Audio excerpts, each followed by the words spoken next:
मान लो कि तुम अगर आगे चल के बन गया ऑफिसर। क्या बन गया? ऑफिसर बन गया। तुम निकले हो एक गरीब मजदूर समाज से। कहाँ से? गरीब मजदूर समाज से निकले हो। तुम पर भूत सवार है ईमानदारी का। कौन चीज का? तुम पर भूत सवार है ईमानदारी का, कि हम कुछ भी हो जाए घूस नहीं लेंगे। क्या है भाई? हमारे खून में ईमानदारी दौड़ रहा है। ऐसा देखोगे कितना परसेंट होगा। तो मान लो कि तुम आज तक पूरे जीवन में देखे हो मात्र 1 लाख तक या फिर 2 लाख, इतना पैसा देखे हो। ठीक, अब तुम आगे चल के बन गया ऑफिसर। क्या बन गया? मान लो ऑफिसर में कोनो बड़ा ऑफिसर बना। ठीक, तुमको जा करके कोनो देगा 20,000 रुपया घूस। कितना देगा? कितना देगा? मान लो कि 20,000 रुपया दिया है तुमको घूस। तुम नए नए अभी ईमानदार ऑफिसर बने हो, तो कहोगे कि हमारे अंदर क्या चल रहा है? ईमानदारी। 20,000 में हम बिकने वाले नहीं हैं। मतलब नोट पॉइंट कि तुम 20,000 में नहीं बिकोगे, मतलब कि बिकोगे। समझ रहे हैं ना? अगर इसका प्राइस बढ़ा दिया जाए, 20 से तुमको 2 लाख अगर कर दिया जाए, तो भी सोचोगे कि तनी सा मेहनत करके क्या करने वाले हैं? कमा लेने वाले हैं। मतलब कि 2 लाख में भी बिकने वाले नहीं है। समझ रहे हैं ना? इसके बाद और आगे बढ़ेगा। अगर देने वाला 20 लाख तक जाएगा। कितना? अगर वो मान लो कि 20 लाख चल गया, हम डायरेक्ट लिखते हैं इस तरह से लाख करके, 20 लाख।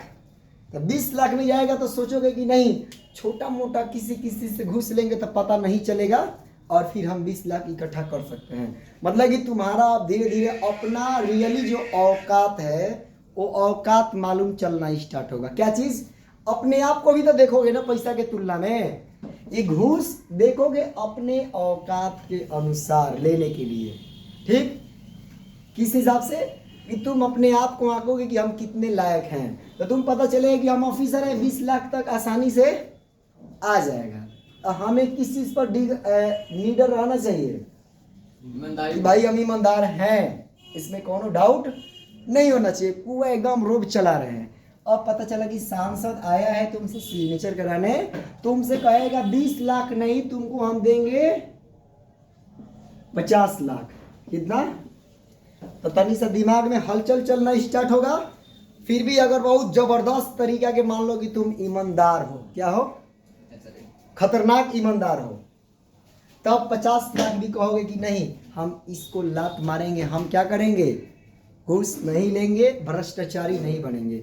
अगर मान लो रेट बढ़ा करके वो 5 CR, 5 करोड़, 10 करोड़ इतना के लिए जाए, फिर तब तो तुम बिकोगे ही फिक्स है। इस स्थिति में मात्र 0.1% इंसान बचेगा जो कि इस लाइन में रहेगा।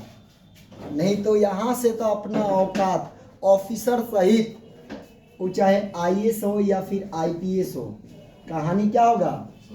अगर मान लो इससे भी नहीं होता है, वो भी कहेगा ना ना 2 करोड़ हम माफ कीजिए, हम ईमानदारी हमारे खून के कहे, दिमाग के नस नस में क्या भरा है।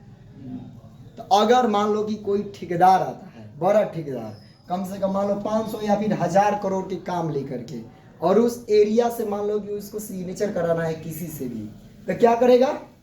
अगर वो बोलेगा कि हम आपको देते हैं कम से कम 100 करोड़, अब बताओ कि 100 करोड़ जब देगा तो ऑफिसर कितना परसेंट अपने ईमानदारी पर और इस खून वाले ईमानदारी पर रहेगा? रह सकता है। तुम गए हो नाली ओली में से ऑफिसर बन करके, तो तुम्हारा सब एजुकेशन जो है क्या हो जाएगा? इस मनी के आगे तुमसे कितना हो हम एग्जाम लेकर के लिखवा लेंगे कि तुम भ्रष्टाचार पर लिखो। आज भ्रष्टाचार पर बहुत तुम एक किताब लिखोगे, लेकिन जब उस स्थिति में जाओगे तो तुम भी उसमें डूब जाओगे। उतराने वाला तेल के बूंद मात्र 0.1% बनेगा, और वो जो बनता है उसका हिस्ट्री बंद रहता है, उसका जल्दी किसी को पता नहीं चलता है। जैसे पुराने जमाने में गुप्तचरों का किसी को पता था कि राजा का गुप्तचर कौन है? नहीं पता होता था। अभी भी जो इंटेलिजेंस डिपार्टमेंट होता है, जो कि दूसरे देशों में गुप्तचर के रूप में भेजा जाता है, वहाँ के डिपार्टमेंट के बारे में जानकारी देने के लिए खुफिया एजेंसी के रूप में, तो आम जनता को किसी को मालूम नहीं रहता है। उसी तरह से ऐसे ईमानदार लोगों की लिस्ट हमारे सामने नहीं रहता है। भाग संजोगे 0.1 जो % बोल रहे हैं हमें मालूम रहता है, और नहीं तो मान लो सब जितना ऑफिसर होगा वो सब क्या होगा, चाहे तुम क्यों ना बनो आने वाला टाइम में, हम क्यों ना बने, बिकने का चांस 99%, बचने का चांस 1%। समझ में आया? वही नहीं बिकेगा अगर मुकेश अंबानी के अगर कोई खानदान से बन जाए ऑफिसर और उसको कोई 1000 करोड़ घूस देगा तो उसे पचेगा। उसको कहेगा कौन 10 लाख करोड़ देंगे घूस, तब उसको बर्दाश्त होगा। तो अपनी अपनी औकात के अनुसार घूस का क्या है, लिमिटेशन है। समझ में आया? कैसा लगा?